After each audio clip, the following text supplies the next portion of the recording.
Il existe désormais un point commun entre Gwen Stacy, Captain Marvel, l'original et Jacques Chirac, c'est que tous les trois ne font plus aucun bruit, mais par contre, je ne vous raconte même pas l'odeur. Trop tôt ? Je crois que Chirac aura encore plus dit non à cette blague qu'à la guerre en Irak. Bon, n'empêche, j'en suis presque venu à souhaiter qu'il se fasse incinérer. Ça aurait au moins remis un petit peu le mot incendie au centre de l'actu. D'ailleurs, j'en profite pour avoir une pensée pour les habitants de Rouen et des alentours. Vous allez me dire, ça leur fait une belle jambe. Vous avez raison, mais au moins c'est toujours ça. Ici, votre fidèle commis des comics. Vous êtes dans l'émission qui fait le tour de l'actu de l'industrie du comic book et de ses dérivés. C'est le 212e JT Comics. Le calme avant la tempête d'annonce de la New York Comic Con de ce week-end, mais en attendant, tout de suite on passe aux news de la semaine. Crise de foi. La news insolite de la semaine, elle a été dénichée par le rédac-chef du blog Top Comics, Stéphane Le Troedec, et elle nous vient directement de France, puisque c'est un événement qui est organisé à Castres. Et d'ailleurs, les organisateurs ont justement l'air de s'en battre complètement les couilles, mais Marvel et DC risqueraient bien de venir les leurs briser, puisqu'il s'agit d'un événement destiné à faire découvrir la foi protestante. Ça s'appelle Culte Découverte, et pour cela, ils se servent de l'image de super-héros tels que Superman, qui est quand même l'incarnation du mythe judaïque, tel que Wonder Woman, et donc une Amazone tirée de la mythologie grecque, le dieu païen Thor, Black Panther, dont la spiritualité est plus à aller chercher dans les mythologies africaines et plus particulièrement égyptiennes. Il y a aussi Batman qui cogne, que ça soit Bouddha, Jésus, Allah ou Yahvé, lui ça serait pareil. Il y a aussi Iron Man, le riche milliardaire fabricant d'armes qui décide d'en devenir une, et puis il y a Daredevil tout de même, qui représente la foi plutôt catholique, plus que protestante, mais qui a quand même une vision de la justice pas très catho justement. En gros, il ne manque que Violator et Jesse Custer et le compte est bon. Après, ça peut être intéressant pour discuter justement du grand être humain paradoxal et complètement faillible, même si là forcément ça sent juste le surf sur la tendance super-héroïque. J'ai essayé à plusieurs reprises de joindre l'église, mais on dirait vraiment qu'en dehors de la messe il n'y a absolument personne. Peut-être qu'ils ont tout simplement des enfants à aller enlever à la crèche. Aller chercher à la crèche, je me trompe à chaque fois, non. En tout cas, c'est une affaire à suivre. L'union fait la force. Les featuring, les associations, c'est en partie ce qui nous fait avancer dans la vie, et ça tombe bien puisque c'est en partie aussi ce qui rapporte à certaines entreprises des gros sous, fusion, acquisition, soumission, X-Division, DC et l'AEW, donc l'American Elite Wrestling, s'associent. Ça tombe bien, les deux entreprises sont détenues par la Warner et ils ont proposé plusieurs illustrations de catcheurs par les artistes de chez DC. On a eu Chris Jericho et Adam Page par l'artiste Howard Porter, Moxley, Luchasaurus et Jungle Boy par Ramon Villalobos, excellent. Awesome Kong, qu'on peut aussi voir dans la série Glow. Robson Rocha immortalise Nyla Rose, tandis que Jorge Jiménez dessine les Young Bucks. Il faudra surveiller si ce partenariat débouche pourquoi pas sur un comic books, mais en tout cas on peut dire que la promotion pour l'AEW diffusée sur la chaîne qui appartient aussi à la Warner, à la TNT, commence fort et ça fait l'effet directement d'un bon highbreaker. C'est la prise de cash de Matt Murdock. La deuxième association de la semaine sent bon le pot de peinture à 18,50€, le polystyrène expansé, les figurines en plastique ainsi que la colle PVA, puisque Games Workshop et Marvel s'associent. Alors quand j'ai lu ça, j'ai eu peur qu'ils nous fassent tout un set de figurines dédié à l'univers Marvel, un petit peu comme ils avaient fait avec le Seigneur des Anneaux. J'ai commencé à lâcher des petits P de peur pour mon porte-monnaie, mais non. Il s'agit pour Marvel de créer des comics situés dans l'univers de Warhammer 40 000, et on peut dire que Games Workshop est un partenaire plutôt volage, puisque ces comics ont déjà existé. Il y a même eu 3 divorces et 3 mariages. Le premier c'était avec la maison d'édition Black Library, le deuxième avec Boom Studio et le troisième avec Titan Comics. Divorce un petit peu tendu d'ailleurs, fin 2018, parce que soi-disant, Games Workshop serait beaucoup trop chiant et enverrait des pages et des pages et des pages de retouches pour que les dessins des comics soient le plus accurate, le plus précis possible comparé aux jeux de plateau. Alors on verra comment ça va se dérouler avec Marvel. Je mise évidemment sur une continuité propre et hermétique, mais on pourrait être surpris et voir Conan débarquer dans une armure de Space Marine. Je vous laisse me dire en tout cas ce que vous en pensez dans les commentaires. 3 hommes, un art. Et puisqu'on est dans les points communs, est-ce que vous connaissez celui entre une machine d'arcade et un militant pour que sorte la fameuse Snyder Cut? C'est tout simplement que dès qu'on leur met une pièce dans la fente, ils redémarrent tous les deux. Et là, c'est Robert Kirkman, le co-créateur de la série The Walking Dead, qui a relancé la machine au détour d'une interview avec l'acteur qui incarne Negan, mais aussi Batman dans les films de Snyder. Et puis il a dit la fameuse formule magique, Release the Snyder Cut. Et on peut dire que ce Kirkman of Steel incarne un allié de poids fois pour tous les fans du réalisateur. Un record qui a été brisé, détenu précédemment par Dave Sim et sa série Cerebus, et bien cette fois le Guinness World Book des records a officialisé cela.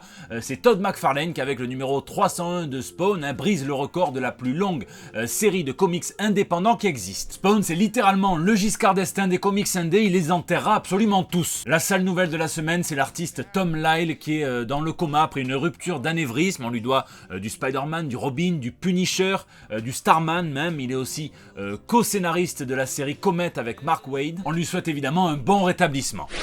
4 Jokers. Je ne vais pas parler de la folle hypocrisie qui entoure la sortie du film Le Joker aux États-Unis, où on dirait que c'est le premier film violent qui sort au cinéma, alors qu'on sait tous que c'est au moins le 2e, voire même le 6e, puisque Rambo 5 est actuellement projeté dans les salles sombres. J'ai l'impression qu'il en connaît un petit rayon en termes de violence, le monsieur, mais lui il est patriote. Pareil. Bref, en tout cas, entre le FBI qui prévient des risques sérieux d'une attaque terroriste pendant la projection, certains cinémas qui ne le projetteront pas, c'est le cas des cinémas qui ont subi la tuerie du fameux Dark Knight, le réalisateur Todd Phillips qui joue la surenchère et qui dit que c'est la faute des gauchistes, les critiques qui oscillent entre le cri au chef-d'œuvre ou le cri au parfait petit manuel du psychopathe. La sortie de ce 4e Joker de DC se fait sous haute tension, il ne faudra pas s'étonner à force de créer des prophéties qu'elles seraient.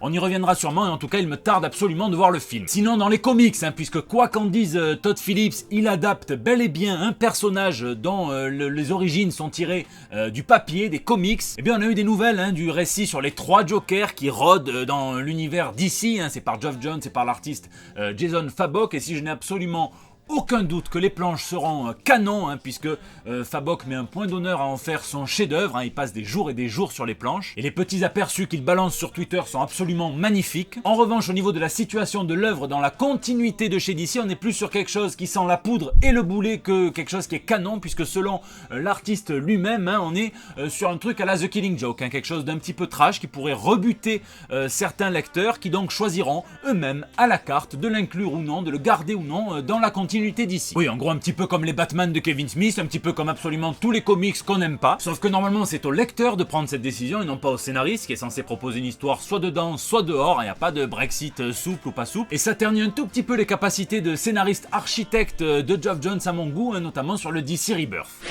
Money Cinematic Universe. Je vais pas m'étendre, vous savez déjà tout, mais l'entreprise Sony de désinsectisation est pas très efficace, à moins que ça soit l'entreprise Marvel qui lutte pour la réinsertion dans leur milieu naturel des araignées aliénées à Stark, qui soient beaucoup trop fortes pour eux, puisque vous le savez, le fameux échec des négociations entre Marvel et Sony pour le partage du personnage de Spider-Man s'est transformé du jour au lendemain en succès, puisque le personnage aura droit à son 3e film dans le MCU, Marvel produirait et recevrait des bénéfices à hauteur de 25%, et qu'il aurait en plus l'autorisation d'aller jouer avec tous ses autres copains du MCU dans un autre film de cet univers. Et d'un coup, tout ce qu'on nous a dit, soit pour rationaliser, soit pour nous manipuler un petit peu, c'est parti en fumée. On nous a dit que Kevin Feige n'aurait pas forcément de temps à consacrer à ce film, qu'il était bien occupé avec l'inclusion des X-Men et des Fantastic Four au MCU, et maintenant en plus d'un film Star Wars qui va produire pour Lucasfilm. Eh bien apparemment non, il a sa petite bougie allumée, il est tout à fait libre, le bonhomme. On a osé nous dire que l'arc de Spidey était terminé, apparemment non, avec ce cliffhanger de Far From Home en plus, pas vraiment. Bref, on est quand même en droit de se demander à quel point ça a été une négociation dans laquelle les fans ont été pris de force et mis dans la balance. Faut dire qu'ils ont fait ça volontiers aussi. La rumeur la plus intéressante, ça reste quand même celle selon laquelle on aurait même obtenu un accord entre Sony et Marvel pour que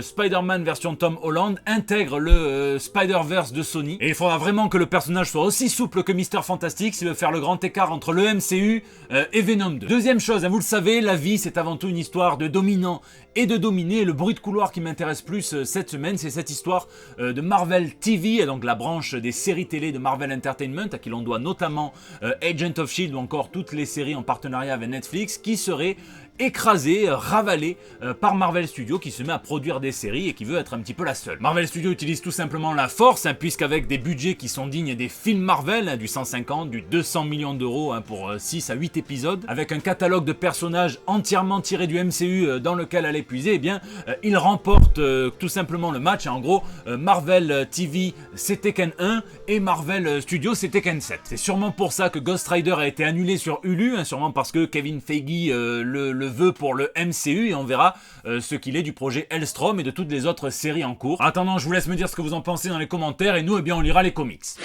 Sequencity. Tiens, j'ai été contacté par l'application de lecture de comics numérisée qui s'appelle Sequencity. Ils ont aussi un large catalogue de BD et de manga, mais en comics, en purement comics, ils proposent quelque chose qui est inédit en VF pour le moment, c'est-à-dire de la pré-publication d'ouvrages Marvel avant leur sortie en librairie. Ils ont fait ça tout d'abord pour le Spider-Man du jeu Insomniac, qui a été inclus dans l'univers Marvel Comics, s'appelle une ville en guerre, City at War. Le Punisher de 2018 de Rosenberg et de Kudransky, ils vont bientôt faire ça pour The Magnificent Miss Marvel également. Ça, vous y avez accès sans avoir besoin de les acheter, simplement en vous abonnant à l'application. C'est 3 € par mois sans engagement. Il y a aussi plein de BD, dont notamment le fameux Boulevard des Monstres par Paul Jenkins et Fred Pham Chong, dont je vous parlais la semaine dernière, qui est disponible via cette méthode. Sinon, ça fonctionne absolument comme les autres applications. Vous créez un compte gratuit et vous pouvez acheter absolument toutes les BD, les mangas ou les comics qui vous plaisent. Ils ont une grosse partie du catalogue d'Urban Comics, aussi bien d'ici que les indépendants. Putain, ils ont pas transmettre, je viens de vérifier. J'avais pas vérifié, ils ont pas transmettre. J'annule cette news. Bon, j'espère qu'ils l'ajouteront. J'ai pu tester, alors sur un ordinateur fixe, je trouve que le site n'est pas très ergonomique.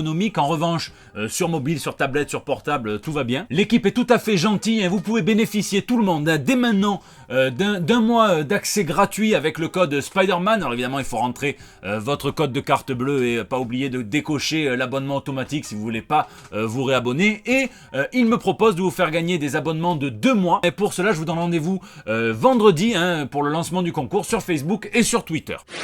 Lisez, et comme cette semaine, je vous donne rendez-vous dès ce week-end, le 5 et le 6 novembre à Bourges, dans le cadre du festival Bulberry. Je donnerai 2 conférences sur Batman, les deux. La première pour fêter ses 80 ans, c'est le samedi à 14 h à la médiathèque, pendant que Yann dessinera Batman pendant que je donnerai la conférence. Et le lendemain, ça se passera à l'hôtel du département. Je donnerai une autre conférence sur Batman en équipe, et cette fois, juste après, on vendra aux enchères le dessin de Yann, et ça servira, alors là j'ai rigolé pendant au moins 5 bonnes minutes tout seul, j'ai pleuré de rire. Ça servira à alimenter des fonds pour l'association de préservation et de sauvegarde de la chauve-souris.